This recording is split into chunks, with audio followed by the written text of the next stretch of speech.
Hello and good morning to everyone. So welcome to this channel. हम इस channel पे discuss करते हैं fundamental analysis of the companies के बारे में, बिजनेस मॉडल एनालिसिस को समझने की कोशिश करते हैं और हमें अपने माइंडसेट को कैसे बनाना है as a long term investor के ऊपर, और किस तरीके से हम इस जो स्टॉक मार्केट में किस तरीके से पैसे कमा सकते हैं, तो हम इसके ऊपर इस चैनल में हम डिस्कस करते हैं। तो आज हम एक बहुत ही बड़े इंटरेस्टिंग टॉपिक को ले रहे हैं, वो है बुल मार्केट के बारे में।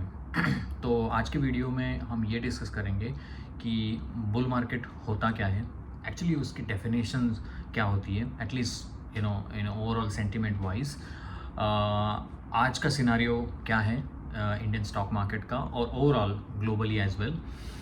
हम देखेंगे कि हिस्टोरिकल बुल मार्केट कैसे रहे हैं और उसमें क्या क्या चीज़ें हुई हैं हिस्टोरिकल बुल मार्केट में।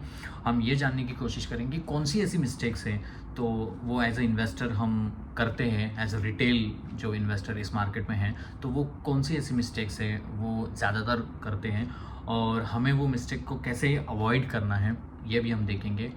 और ये कंटेक्स्ट को हम देखने की कोशिश करेंगे कि एग्जाम्पल के साथ कि कैसे पिछले साल मतलब पिछले ईयर्स में जो बुल मार्केट हुए हैं वहाँ पर किस तरीके से ट्रैप हुआ था, किस तरीके से फ्रॉड इस बुल मार्केट में हुए थे, तो इसलिए हम उसको डीप में जानने की कोशिश करेंगे। तो चलो शुरू करते हैं आज के इस डिस्कशन को बुल मार्केट के बारे में। So before I start, please like, share and subscribe this channel so that मैं आपके सामने ऐसे ही बहुत इंटरेस्टिंग टॉपिक को लेके हम डिस्कशन करेंगे and which is useful as a broader community. तो चलो शुरू करते हैं। तो बुल मार्केट क्या होता है, तो मैं सुनता हूँ कि लोग बहुत सारे न्यूज़ चैनल में इसमें लोग बोलते हैं कि ये बुल मार्केट आ गया है, यहाँ से ऐसे चल रहा है। तो लोगों के दिमाग में सिर्फ ऐसा ही है कि मतलब एक 100 का स्टॉक था वो भी 1000 गया है, सब सारे जगह पर स्टॉक मार्केट की बातें हो रही है, तो वही सिर्फ बुल मार्केट है। तो ये एक्चुअली रियलिस्टिक डेफिनेशन नहीं है। तो अगर रियलिस्टिक डेफिनेशन किसी भी बुल मार्केट को प्रतीत करना है तो वो ये होगा कि bull market is a phenomena of P expansion और बियर मार्केट जो होता है is a phenomena of P contraction. इतनी सिंपल डेफिनेशन है, तो हमें कॉम्प्लिकेटेड ना करते हुए देखना होगा कि बुल मार्केट में पी का एक्सपांशन होता है और बियर मार्केट में पी का कॉन्ट्रैक्शन होता है।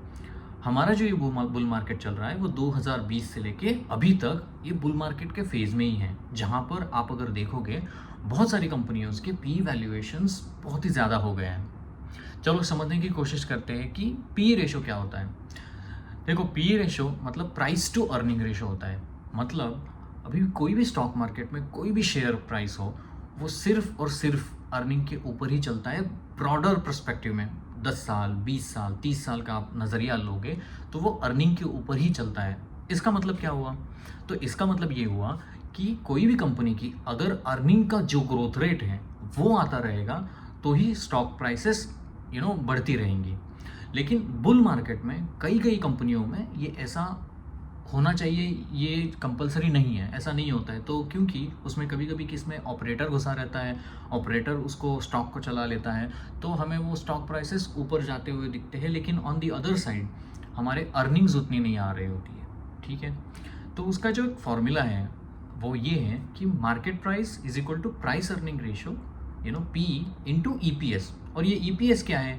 तो ईपीएस होता है net profit divided by average share holding equity, तो एवरेज आउटस्टैंडिंग शेयर्स, तो ये होता है। ठीक है, तो कोई भी कंपनी में आप अगर देखोगे, अगर कोई भी कंपनी का स्टॉक अगर मान लो 100 है और उसका ईपीएस अगर 4 है, तो as I said market price is equal to EPS into P. तो मान लो कि 100 उसकी अभी शेयर प्राइस है, पी उसका ईपीएस उसका 4 है, तो उसका पी रेशो 25 होना चाहिए। तो आप अगर देखोगे इस फॉर्मूला में मार्केट की जो प्राइस है वो आगे कैसे बढ़ेगी, या तो उसका ईपीएस बढ़ना चाहिए, मतलब उसकी अर्निंग बढ़नी चाहिए, क्योंकि ईपीएस का फॉर्मूला ये तो है ना कि net profit divided by average share holder equity.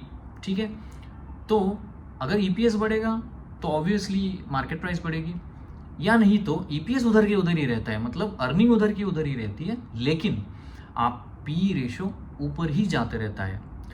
तो क्या पी रेशो रीजनेबल होता है? नॉर्मली देखा जाए कि 20, 25, 30 के रेंज में कोई भी पी रेशोज होते हैं तो वो रीजनेबल माने जाते हैं। उसके ऊपर जो जाता है वो पी को आगे लेके जाता है, इसलिए हमें शेयर प्राइस आगे आते हुए दिखती है। इसका एक एग्जांपल लेके देखते हैं कि भेल में क्या हुआ है। तो भेल में आप देखोगे कुछ 267 का पी रेशो चल रहा है, अर्निंग तो आ नहीं रही है और मार्केट का प्राइस शूटअप कर गया है 95 से लेकर कुछ 300 की तरफ उसका प्राइस गया है। सेम लाइक इन ट्रेंड आप देखोगे, हालांकि अर्निंग है उधर, लेकिन उसके हिसाब से पी रेशो देखोगे तो बहुत ही मतलब 200 के पी के ऊपर अभी ट्रेंड ये कंपनी चल रही है, तो मतलब उसका पी रेशो हाई है। इंडिया में आज का सिनारियो देखोगे, कोई भी सरकारी कंपनी हो, डिफेंस, इंफ्रा, इन सभी में एक फ्रेंजी का बुल मार्केट चल रहा है, जहाँ पर ऐसी बहुत ही कम कंपनियां हैं जहाँ पर अर्निंग्स की ग्रोथ एक सस्टेनेबल लेवल पे है। मतलब सेक्युलर मतलब हर साल वो कंपनी अपने प्रॉफिट को 20% से ऊपर ग्रो करेगी। तो ऐसी कितनी कंपनियां हैं जहाँ पर वो ग्रो करती है?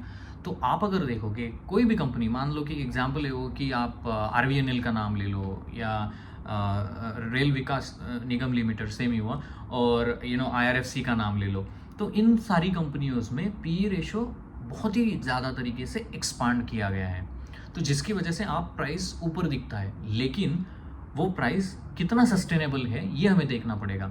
तो ये जब बुल मार्केट एंड होगा, देखो एक सिंपल सी बात है कि human emotion keep the same, वो कभी चेंज नहीं होते। वो अफ्रीका का बंदा हो, अमेरिका का बंदा हो, तो ह्यूमन इमोशन सेम ही होता है। बुल मार्केट में ग्रीड बहुत ज़्यादा तरीके से होती है। जब आपकी ग्रीड बहुत ज़्यादा हो, और इंडियन स्टॉक मार्केट में आज के समय में लिक्विडिटी का गश है, 25,000 करोड़ की हर मंथ की SIP आ रही है और वो म्यूचुअल फंड में जा रही है। म्यूचुअल फंड को कोई भी मतलब उनको स्टॉक को खरीदना ही खरीदना है, ठीक है। वो एक साइकिल की तरह है, ठीक है। वो साइकिल आपको मारनी ही मारनी है, बिकॉज अगर मैं SIP कर रहा हूँ और मेरा एक दोस्त SIP कर रहा है, मेरे SIP के एब्सोल्यूट रिटर्न और उसका जो NAV है वो मेरे दोस्त से कम है, तो मैं अपने वो जो भी ब्रोकर है इसको वो मैं बोलूँगा कि भाई मुझे ये इससे निकलना है और मुझे दूसरे में जाना है। तो म्यूचुअल फंड वाला क्या करेगा, उसको वही स्टॉक लेने हैं, वही स्टॉक को लेकर उसमें उसको एंटर दबाना है जहाँ पर उसको ग्रोथ दिखे या ना दिखे, लेकिन वो लेके जाएगा ही जाएगा। तो ये नॉर्मल सिनारियो होता है बुल मार्केट में, ठीक है। अभी आपने कुछ दिनों पहले देखा होगा कि एक IPO आया था SME का, रिसोर्सफुल उसका नाम था। क्या था उसमें, वो यामा का डीलर था, 8 एम्प्लॉयज़ थे, 12 करोड़ की मांग थी IPO में, उनको मिल गए 4,500 करोड़। तो कभी भी आप देखोगे किसी भी बुल मार्केट का एक इंडिकेशन होता है कि IPO के सब्सक्रिप्शन कितने भर रहे हैं। SME IPOs जिसकी कोई ना अर्निंग है, ना उसका कोई सेटअप है, ना उसके कोई एम्प्लॉयज़ ठीक ठाक है, ना उसकी प्रॉफिट ग्रोथ है, फिर भी लोगों के जो IPOs के सब्सक्रिप्शन आ रहे हैं वो बहुत ही ज़्यादा आ रहे हैं। तो ये एक इंडिकेट करता है कि कितनी लिक्विडिटी है, कितना पैसा है, और इस पैसे को लेकर स्टॉक को ऊपर चलाया जा रहा है। तो ये एक नॉर्मल सिनारियो होता है जहाँ पर IPOs बहुत वाइडली सब्सक्राइब होते हैं रिटेलर्स की तरफ से, और कंपनियां भी बहुत स्मार्ट हो चुकी है, उनको भी पता चला है कि ये बुल मार्केट है, भाई माल सेक लो। सो वो भी अपने कंपनियों को डाइवर्स करके उसके IPOs लेके आ रही है। तो ये नॉर्मल सिनारियो होता है बुल मार्केट की तरफ से, ठीक है। आप अगर देखोगे इसके पहले थोड़ा बात करते हैं कि history of the bull market में क्या हुआ।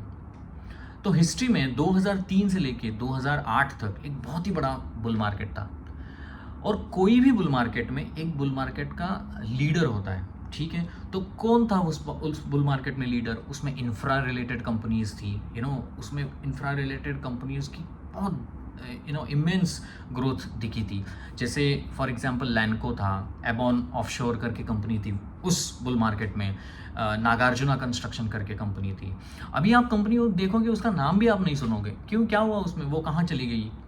वो इसलिए चली गई क्योंकि उसमें PE का एक्सपांशन हुआ था। मैं अपने पहले पॉइंट के ऊपर आए थे, PE का एक्सपांशन करके 100 के स्टॉक 1000 की तरफ गए थे, लेकिन जब वो गिरे, बुल मार्केट जब 2008 में फाइनेंशियल क्राइसिस आ गया था, उसके बाद कितनी बुरी तरह से उनकी पिटाई हो गई। अभी कंपनी का कोई नामो निशान नहीं है। DS की सॉफ्टवेयर करके कंपनी थी, तो एक DS कुलकर्णी का एक रियल एस्टेट ग्रुप भी था। तो आप अगर देखोगे तो मतलब बुल मार्केट में ये होता है कि मतलब कंपनियां आती हैं चली जाती है। इसीलिए हमें बुल मार्केट में अपने आँख और अपने ब्रेन को ध्यान में रखते हुए कंपनी को एनालिसिस करना पड़ेगा, बिजनेस मॉडल देखना पड़ेगा क्या है। कोई भी कंपनी का स्टॉक अगर कोई CNBC पे बता रहा है या कोई भी टेलीविज़न चैनल्स पे बता रहा है, आपको उस स्टॉक को एनालाइज करना है, उसके बाद ही उसमें इन्वेस्ट करना है। ऐसा कभी भी नहीं करना है कि स्टॉक ऊपर जा रहे हैं और इसीलिए मैं उसको ख़रीद रहा हूँ और वो और ऊपर चले जा रहे हैं, क्योंकि इस चीज़ का एंड कभी ना कभी तो इस चीज़ का एंड आता है। और जब वो एंड आएगा तो बहुत बुरी तरह से रिटेलर इसमें ट्रैप होते हैं और हमें कभी भी समझ नहीं आता है कि हुआ क्या। ये हुआ इसीलिए किसी ने भी उस कंपनी के डिटेल में नहीं गए और कंपनी को समझा नहीं, क्या वैल्यूएशंस के ऊपर ट्रेड कर रही है, ये सस्ती है या महंगी है, इन सब से। मैं आपको एक उदाहरण के तौर पर देखा हूँ, तो एक बुक है द बुल करके, ठीक है, आप उस बुक को पढ़ना। उसमें अच्छी तरीके से दिखाया गया है कि वो मॉर्गन स्टैनली की एक मैनेजर थी, फंड मैनेजर। तो उन लोगों ने 1999-2000 के दौरान सभी जो पेंशनर हैं यूएस से, वहाँ से पैसे लिए थे, उसको वो इन्वेस्ट करते थे। और वो मोस्टली जो .com जो कंपनियाँ थी, वहाँ पर जो .com बगल आया था उसके पहले की बात है, तो उसमें वो इन्वेस्ट करती थी बहुत अच्छे तरीके से, लोगों को पैसा मिल रहा था, लोग खुश हुए। लेकिन क्या हुआ 2000 में जब .com बबल हुआ, सारे कंपनियाँ उसकी तहस नहस हो गई, ठीक है। और उसके बाद जो भी पेंशनर वहाँ पे लोग थे जिन्होंने अपना पैसा उसमें फंड में लगाया हुआ था, उनको रिटायरमेंट के बाद भी अपने काम पे जाना पड़ा। वो क्यों जाना पड़ा? क्योंकि बहुत सारे लोगों ने अपने पैसे गंवाए इस उस बुल मार्केट में। 1992 में क्या हुआ, हर्षद मेहता का जो मतलब एक स्कैम आया था एसीसी का। क्या हुआ एसीसी का? 1992 का जो हाई लगा था एसीसी का, वो निकलने में 2006 मतलब 14 साल लग गए उसको हाई आने में। सेम हुआ इन्फोसिस के साथ। इन्फोसिस का जो हाई लगा था 2000-2001 के बीच में, वो वापस लगाने के लिए 2007 लग गए, क्योंकि वो .com बबल हुआ, ठीक है। और सेम वो हालत बहुत सारी कंपनियों के बारे में हो गई थी। तो आप अगर देखोगे कि ऐसा नहीं है कि बुल मार्केट में कोई भी कंपनी चल रही है, तो मेरी रिक्वेस्ट सबसे है कि आप थोड़ा उस चीज़ को एनालिसिस करो कि क्या होता है। और एक पॉइंट के ऊपर आते हैं कि क्या कॉमन मिस्टेक होती है एज अ रिटेलर, हम कौन सी मिस्टेक करते हैं बुल मार्केट में। तो सबसे बड़ी मिस्टेक है एज अ रिटेलर जो हम करते हैं, वो हम फोमो हैं, फियर ऑफ मिसिंग आउट। तो हम क्या करते हैं, हम इमोशनली इम्पल्सिव डिसीजन लेते हैं स्टॉक परचेसिंग का। मेरा भाई बाय कर रहा है, टीवी में बताया है, मेरे दोस्तों ने लिया हुआ है, सब जगह पर उसकी बात हो रही है, और मैं ना क्यों लूँ। स्टॉक तो रोज़ बढ़ रहा है, मेरा दोस्त आके मुझे बोल रहा है यार मैंने वो लिया था, वो 50% बढ़ गया, मैंने 60% बढ़ गया, और मेरे मन में अंदर ही अंदर बहुत बुरा लग रहा है, तो मैंने जाके ख़रीद लिया। ना कि उस कंपनी को देखा करती क्या है, बिजनेस मॉडल क्या है, प्रॉफिट क्या है, सेल्स ग्रोथ क्या है, कुछ नहीं देखा, इन्वेस्ट कर लिया। तो प्लीज़ आप इससे दूर रहिए, क्योंकि फियर ऑफ मिसिंग आउट ये होता है, इम्पल्सिव डिसीजन नहीं लेना है हमें, ठीक है। क्योंकि इससे मुझे याद आता है वॉरेन बफेट का सबसे बड़ा कोट, क्योंकि वो बोलते हैं कि जब when tide goes down then you realise, then everyone is realise who was swimming naked, so इसका मतलब ये हुआ कि जब बुल मार्केट ख़त्म होगा तब समझ में आएगा कि कौन सी कंपनी अर्निंग के ऊपर चल रही थी और कौन सी कंपनी को ऑपरेटर उठा के चला जा रहा था। तो इन दोनों में बहुत सारे डिफरेंस हैं, ठीक है। तो फोमो एक बात हुई। दूसरी common mistake as a investor हम करते हैं कि वो लोग कि क्या कहते हैं, अनरियलिस्टिक एक्सपेक्टेशंस होती हैं।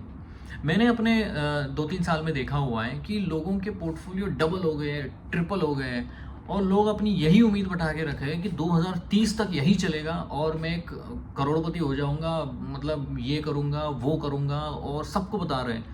भाई साहब ऐसे नहीं होता है, क्योंकि expectation of having 50 to 60% CAGR in the stock price, it's not possible. एक होगा, एक फेज होगा, आपने कमा लिया, good luck, enjoy, but that's not going to end for long term. क्योंकि राकेश झुनझुनवाला ने भी अपनी एक बात कही थी, जो इंडिया के बिग बुल माने जाते हैं। उन्होंने कहा था कि आपको अगर कहीं भी स्टॉक में 18% CAGR से मतलब आपकी स्टॉक बढ़ रही है 10 साल से, तो मतलब आप तो किंग हो, और 21% से बढ़ रही है तो आप तो एम्परर हो, ठीक है। क्योंकि ये नॉन सस्टेनेबल चीज़ें होती है, क्योंकि कहीं ना कहीं उस चीज़ का अंत बिल्कुल आता है। तो वो हो गया, क्योंकि आप फोमो रखते हो पहली तो चीज़, दूसरा तो अनरियलिस्टिक एक्सपेक्टेशंस रखते हो, ठीक है। और तीसरी जो बात है कि वो इग्नोर करते हैं कि लार्ज कैप कंपनियों के, अरे यार, क्योंकि आजकल तो ज़माना चल रहा है ना कि कोई भी एसएमई कंपनी को ले लो, 5 का स्टॉक है मेरा 25 हो जाएगा, या मतलब सुजलॉन ले लो, कोई भी इंफ्रा रिलेटेड कंपनी ले लो, वारी रिन्यूएबल ले लो, और इस स्टॉक को लेते हुए हमारी जो ग्रोथ है, मतलब हम उसमें समझते ही नहीं कि क्या हो क्या रहा है। तो वो एक इम्पॉर्टेंट पॉइंट है, क्योंकि हम उसमें ये करते हैं, ठीक है। और माइक्रो कैप और स्मॉल कैप में हम बहुत ज़्यादा बिलीव करते हैं, और लार्ज कैप कंपनियों को हम इग्नोर करते हैं, क्योंकि हमें लगता है यार HDFC बैंक नहीं बढ़ रहा है, बजाज फाइनेंस नहीं बढ़ रहा है, लेकिन वो आज उससे उस पैमाने पर है, ठीक है। ऑब्वियसली ग्रोथ उसमें थोड़ी सी कम हुई है, you know all that, but कोई भी एसएमई कंपनी उसको लेना, उसको रखना एक बहुत बड़ी बात होती है। मैं आपको एक बताऊंगा, क्योंकि स्टॉक मार्केट में ना आप अगर आए हो ना, तो आप बड़ा सोचो, आप सोचो कि आप किस तरीके से 5 करोड़ 10 करोड़ आपका गोल उस तरीके से रखो। आप स्टॉक मार्केट में आ रहे हो 5,000 रुपये कमाने के लिए, 10,000 रुपये कमाने के लिए और 20,000 रुपये कमाने के लिए, तो वो उससे तो ना आपकी ज़िंदगी में कुछ असर पड़ेगा, ना आपकी गाड़ी चेंज होगी, ना आपका बंगला चेंज होगा, ना आपकी इज्जत चेंज होगी समाज में, क्योंकि 5,000 और 10,000 कमाने से आपके लाइफ में कोई भी चेंज मीनिंगफुल नहीं आता है रादर। लेकिन आपके लाइफ में अगर चेंज आएगा 10 करोड़ से 20 करोड़ से, तो आप बड़ा सोचो, एक इस तरीके से सोचो कि कैसे मैं एक कंपनी को रख के उसके बिजनेस का समझने के बाद, उसके रिजल्ट को एनालिसिस करने के बाद, मैं अपनी उसमें जो मेरा जो बाइंग है वो बढ़ाऊंगा या मैं कम करूंगा डिपेंडिंग ऑन द रिजल्ट्स, और मैं उस तरीके से इन्वेस्ट करता रहूँगा, और मैं एक अच्छा कैगर की तरफ एक अच्छा कॉर्पस में बनाऊंगा। तो इसके लिए सबसे बड़ी बात होती है कि आपकी इन्वेस्टमेंट की वैल्यू भी बड़ी होनी चाहिए। आपका अगर पोर्टफोलियो है 1 लाख 2 लाख का, तो अगर मतलब ट्रिपल भी हो जाएगा, तो 3 लाख से तो आज के इन्फ्लेशन के ज़माने में तो मतलब कुछ होगा ही नहीं है, ठीक है। तो वो एक बात है। और जैसे मैंने वीडियो के शुरुआत में भी कहा कि ह्यूमन इमोशन जो है वो सेम ही रहता है, अगर ग्रीड और फियर, ये तो सेम ही रहता है। ऊपर से कंपनियां बुल मार्केट में 80% चलती भी है, लेकिन वो 60% 70% डाउन भी हो जाती है, वो भी आपको ध्यान में रखना होगा। क्योंकि बुल मार्केट में पैसा कमाना आसान है, लेकिन जो बियर मार्केट की शुरुआत होगी, उस पैसे को रखना और उस कन्विक्शन के साथ उस 15 करोड़ 20 करोड़ के पोर्टफोलियो पर बैठना, ये कोई आसान काम नहीं है, क्योंकि इसमें साइकोलॉजी भी प्ले आती है, और गांव दुनिया में इतना कोहराम मचा होगा उस समय में कि मतलब आप पोर्टफोलियो को बेच के चले जाओगे और इस मार्केट से परमानेंटली ये हो जाओगे। तो हमें ये देखना है कि परमानेंटली नहीं जाने का, लेकिन एक लॉन्ग टर्म की तरह हम उसको किस तरीके से सोचते हैं, ठीक है। तो ये इंपॉर्टेंट चीज़ हो गई। आज के सिनारियो में क्या चल रहा है, आप अगर देखोगे इंडियन स्टॉक मार्केट में एक फ्रेंजीनेस है, एसएमई में, स्मॉल कैप्स में। लोगों को अगर बोला जाए अरे ये कंपनी तो अच्छी नहीं है, चली नहीं है, मतलब 6 महीने में तो स्टॉक उधर का उधर ही है, लेकिन हम ही नहीं समझते कि स्टॉक 6 महीने में चला नहीं है, क्या रीज़न है उसके, हम कभी ये समझने की कोशिश नहीं करते हैं। हम उसके बिजनेस मॉडल को नहीं समझते हैं। जैसे फॉर एग्जांपल, बहुत सारे लोग, मेरे दोस्त बोलते हैं यार IDFC बैंक लिया था, चला ही नहीं है बहुत समय से।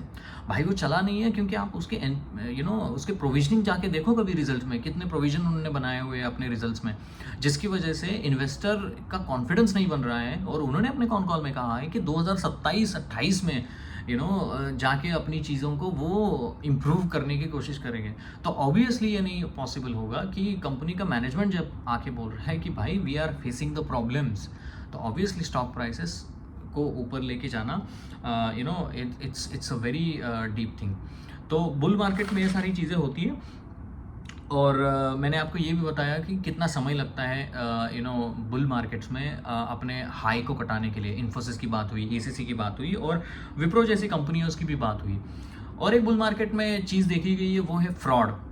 बहुत बड़े फ्रॉड चलते रहते हैं भाई, टेलीग्राम चैनल चले हुए कि मतलब 100% का रिटर्न 2 महीने में, 3 महीने में 40% का रिटर्न, मतलब 400 का रिटर्न। तो ये सारी बात होती रहती है। आप कभी कोई एक समझना, जब आपके बस स्टॉप का कंडक्टर से लेके पान शॉप वाला स्टॉक मार्केट की बातें कर रहा हो और वो अपने बैंक के पैसे उठाकर इसमें ला रहा हो, तो ये समझना कि ये बहुत ही बड़ी गलती है, क्योंकि ये बुल मार्केट है, इसीलिए ये सब चल रहा है। जब एंड होगा तो मतलब कई दिखाने के लायक भी नहीं रहेंगे लोग। तो इस तरीके से चल रहा है। और सबसे इम्पोर्टेंट चीज़ है कि हमें ये समझना है कि पैसे को कैसे प्रिजर्व करना है एक पैसे कमाने के बाद, तो वो भी एक बात है। ऐसा नहीं है कि बुल मार्केट में कमा दिया और बाकी में सब में गंवा दिया, तो ये नहीं होना चाहिए। तो ये था बुल मार्केट का पी एक्सपांशन था, बियर मैंने जैसे बताया कॉन्ट्रैक्शन था, मिस्टेक्स क्या करती है और इनको हम कैसे अवॉइड कर सकते हैं। तो पहली तो चीज़ मैं सबको सजेशन दूंगा कि कोई भी कंपनी आप अगर अपने पोर्टफोलियो में ले रहे हो, तो पहली चीज़ उसको समझना कि वो कंपनी का धंधा क्या है, वो कंपनी करती क्या है, कंपनी के सेल्स ग्रोथ क्या है, कंपनी क्वार्टर ऑन क्वार्टर के ऊपर कुछ अपने गाइडेंस में बता रही है कि मैं आगे साल आने वाले समय में 40% से ग्रो हो जाऊंगी। उसके बाद भी सोना नहीं है, उसको ट्रैक करना है कि वो जो उन्होंने कहा था पिछले साल वो क्या वो कर रही है। कोई भी कंपनी अगर बोल रही है कि मैं दुबई में खोलूँगा अपने स्टोर्स, मैं सिंगापुर में खोलूँगा, मैं ये करूँगा, मैं वो करूँगा, क्या वो करती है या सही में वो ऐसे ही बनाने के लिए बोलती है। उसमें कौन कौन से FIIs अपना हिस्सेदारी बढ़ा रहे हैं या कम कर रहे हैं, पब्लिक में कितनी उसका माल चेप रही है, तो ये भी आपको देखना पड़ेगा। क्योंकि जैसे मैंने अपने पहले भी वीडियो में कहा है कि everybody can not be reach at the same time. जो शिखर जो है वहाँ पर बहुत ही कम लोग सक्सेसफुल होते हैं, बाकी सब तो ऐसे ही मतलब पानी में आते हैं, पानी से निकल जाते हैं। समुंदर है ना ये शेयर मार्केट, तो ये बहुत बड़े बड़े लोगों को डुबा भी लेके जाता है और ऊपर भी जाता है, नीचे भी लेके आता है। तो ये हमारी जिम्मेदारी है कि उसको अवॉइड करने के लिए फोमो में बिल्कुल नहीं आना है। कोई भी चीज़ में किसी के बहकावे में नहीं आना है कि कोई बाय कर रहा है इसलिए उसको हमने करना है, क्योंकि ये बुल फेज़ है, ये पी एक्सपांशन का फेज़ है। अर्निंग्स को ट्रैक करनी है अच्छी तरीके से, मैनेजमेंट के गाइडेंस के ऊपर। आज मैं देखता हूँ लोग सुबह उठ के मतलब वो टीवी चैनल खोल लेते हैं और बोल लेते हैं कि भाई उसने ये ट्रेड दिया था, ये तो चला। अरे भाई वो टीवी चैनल वाला वो जाके मैनेजमेंट की कमेंट्री देखना है, वो कोई फंड मैनेजर वहाँ पर आ रहा है भाई, वो जाके रिजल्ट ही देख रहा है और वो आपको पढ़ा चढ़ा के टीवी में कह रहा है। तो मेरी सबसे सलाह ये रहेगी कि कट द नॉइज़। ये बहुत ही इंपॉर्टेंट है आपके इन्वेस्टमेंट थीसिस के लिए। आप अगर अपने नॉइज़ को कट करोगे, I mean noise mean media हो, सोशल मीडिया हो, वहाँ पर बहुत सारे ट्विटर में चलते रहते हैं कि माइक्रो पैक इन्वेस्टर हो, ये हो, मेरे पास आज का स्टॉक है, मेरे पास कल का स्टॉक है और मैं 1 मंथ में 9000% का रिटर्न दिया। ये सब फ्रॉड वाली केस है। आप ये सोचना कि अगर उसको वो सारी चीज़ें करनी होती तो वो वहाँ पर नहीं रहता, वो अभी कहीं जाके US में मैनहट्टन में जाके एक बहुत बड़ा फ्लैट लेके अपनी ज़िंदगी गुजार रहा होता। तो ये आप समझ लो कि किसी का एक वेस्टेड इंटरेस्ट होता है बुल मार्केट में। जब ये बियर मार्केट आएगा ना, तो ऐसा होगा ना कि EPS भी बढ़ती रहेगी लेकिन स्टॉक प्राइस नहीं बढ़ेगी, क्योंकि उसमें लिक्विडिटी का ड्रॉडाउन भी आता है और लोग परेशान हो जाते हैं कि साल 2 साल मतलब स्टॉक के पोर्टफोलियो उधर के उधर ही है। हमारे जो RBI के गवर्नर है शशिकांत दास, उन्होंने भी कहा था कि बैंकों में डिपॉजिट नहीं आ रही है, लोग बैंक में डिपॉजिट नहीं बना रहे हैं और वो लोग क्या कर रहे हैं, स्टॉक मार्केट में पैसा डाल रहे हैं। और उधर वो बैंकों के आप रिजल्ट देखोगे, वो बोल रहे हैं कि मेरा कासा रेशो नहीं बढ़ रहा है। कासा मतलब कैश एंड सेविंग, मतलब सेविंग अकाउंट ओपनिंग जो रेट होता है उनका, तो वो नहीं हो रहा है। तो मतलब बैंकों में डिपॉजिट हमारे नहीं हो रहे हैं, उनके NPS को उनको बढ़ाना पड़ रहा है और बैंक नहीं चल रहे हैं, और स्टॉक मार्केट में लोग आके SME IPOs में लगा रहे हैं और SMEs में अपने स्टॉक को लेके चला रहे हैं और सबको बता रहे हैं कि भाई मैंने ये किया। तो ये ना करें, एक रीजनेबल एक्सपेक्टेशंस बिल्कुल रखना, एक लॉन्ग टर्म व्यू रखना, बिजनेस को एनालिसिस करना, ये इंपॉर्टेंट है। और बुल मार्केट में ये फ्रॉड होगा। कोई आपको बोलेगा कि मुझे 500% का रिटर्न देता हूँ, 1 लाख रुपए ले लो, 10% में ये कट है, वो कट है, आप पैसे गंवाओगे। वो आपको पहले तो देगा 10,000 के ऊपर 1 लाख देगा, 1 लाख के ऊपर 10 लाख देगा। जब आप 1 करोड़ उसको दोगे ना, वो रफू चप्पू हो जाएगा। तो यही एक बुल मार्केट का एक नॉर्मल सेंटिमेंट रहता है, जहाँ पर सबके स्टॉक बढ़ रहे हैं, सबके पोर्टफोलियो बढ़ रहे हैं। देखो जब इसका एंड होगा ना, वो एंड बहुत बुरा होगा और स्पेशली आपको कॉशियस रहना है। PSU स्टॉक में बहुत फ्रेंजीनेस है, डिफेंस इंफ्रा रिलेटेड स्टॉक्स में। आप एक कंपनी देखोगे, एक कंपनी थी एमटार टेक्नोलॉजी, बहुत ही अच्छा रिटर्न दिया एक साल में, मतलब लोग पागल हो गए, मतलब पब्लिक ने पैसे लगा दिए, मैनेजमेंट भी बोल रहा था। अभी जाके पिछले कॉन कॉल में उन्होंने कहा कि भाई नहीं हो रहा है हमसे, मतलब अभी ग्रोथ नहीं है, मार्केट के सिनारियो खत्म है, इलेक्शन था, हीट वेव्स था, ये था वो था, तो ये सारी चीज़ें वो बताने में लगे हुए हैं। और हमारे डिफेंस आ रहे हैं, देख रहे हैं। देखो, एक सबसे इम्पॉर्टेंट चीज़ होती है ना, हम आगे वाले इसमें डिस्कस करेंगे। एक पॉइंट होता है कि ऑर्डर बुक, तो ये डिफेंस जो है ना वो पूरा ऑर्डर बुक के ऊपर चला हुआ है। ऑब्वियसली इसमें बहुत सारी अच्छी कंपनियां भी है, नहीं है ऐसा नहीं मैं बोल रहा हूँ, लेकिन ये सब चलता है वो ऑर्डर बुक के ऊपर चलता है। तो जब ऑर्डर बुक कभी भी कैंसिल हो सकती है तो ईपीएस में घाटा लगेगा। ठीक है, तो यही था बुल मार्केट और ओवरऑल सेंटिमेंट्स के बारे में। आपको ये वीडियो अगर पसंद आया तो बिल्कुल इसको लाइक करो, शेयर करो और सब्सक्राइब करो। और आपको कोई भी ऐसा टॉपिक हो जिसको you want me to interpret on to the long term investing point of view, I am happy to do that. So please like कीजिए, शेयर कीजिए और सब्सक्राइब कीजिए। Thank you so much.